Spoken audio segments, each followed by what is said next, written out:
Atlantic মহাসাগরের বুকে এমন একটা দ্বীপ আছে যেখানে পা রাখা মানেই নিশ্চিত মৃত্যু। ব্রাজিলের উপকূল থেকে মাত্র ৩৩ কিলোমিটার দূরে অবস্থিত এই দ্বীপটি দেখতে যতটা সুন্দর ততটাই ভয়াবহ। একে বলা হয় স্নেক আইল্যান্ড বা সাপের দ্বীপ।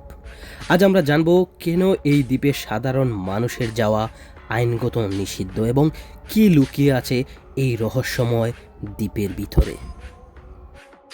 এই দ্বীপের আসল নাম ইলাহ দা কুইমাদা গ্রান্ডে।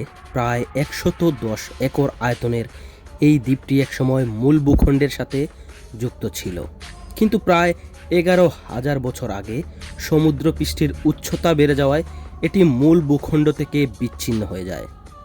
আর তখনই এখানে আটকা পড়ে যায় এক বিশেষ প্রজাতির সাপ।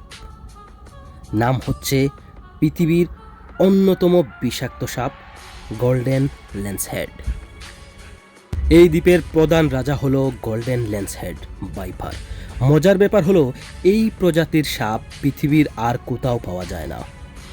এদের বিষ এতটাই মারাত্মক যে কামড় দেওয়ার কয়েক ঘন্টার মধ্যে মানুষের মাংস পচে যেতে শুরু করে। স্থানীয়দের মতে এই দ্বীপের প্রতি বর্গমিটারে অন্তত ১ থেকে ৫টি সাপ রয়েছে, অর্থাৎ আপনি যেখানেই পা দিবেন সেখানেই সাপের দেখা পাওয়ার সম্ভাবনা ১০০%। এই দ্বীপ নিয়ে অনেক রহস্যময় গল্প প্রচলিত আছে। ২০ শতকের শুরুর দিকে এখানে একটা বাতিঘর ছিল। শোনা যায় বাতিঘরের শেষ রক্ষক এবং তার পুরো পরিবার সাপের কামড়ে মারা গিয়েছিল। এরপর থেকে ব্রাজিল সরকার এই বাতিঘরটি স্বয়ংক্রিয় করে দেয় এবং দ্বীপে মানুষের প্রবেশ পুরোপুরি নিষিদ্ধ ঘোষণা করা হয়। বর্তমানে কেবল ব্রাজিলের নৌবাহিনী এবং অনুমতিপ্রাপ্ত বিজ্ঞানীরাই এই দ্বীপে যেতে পারেন।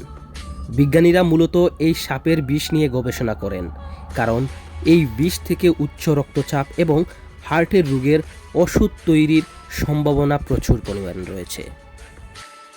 প্রকৃতি কখনো কখনো নিজের রাজত্ব এভাবেই আগলে রাখে। স্নেক আইল্যান্ড আমাদের মনে করিয়ে দেয় যে পৃথিবীর সব জায়গা মানুষের জন্য নয়, কিছু জায়গা কেবল প্রকৃতি বন্য রূপের জন্যই বরাদ্দ রাখে।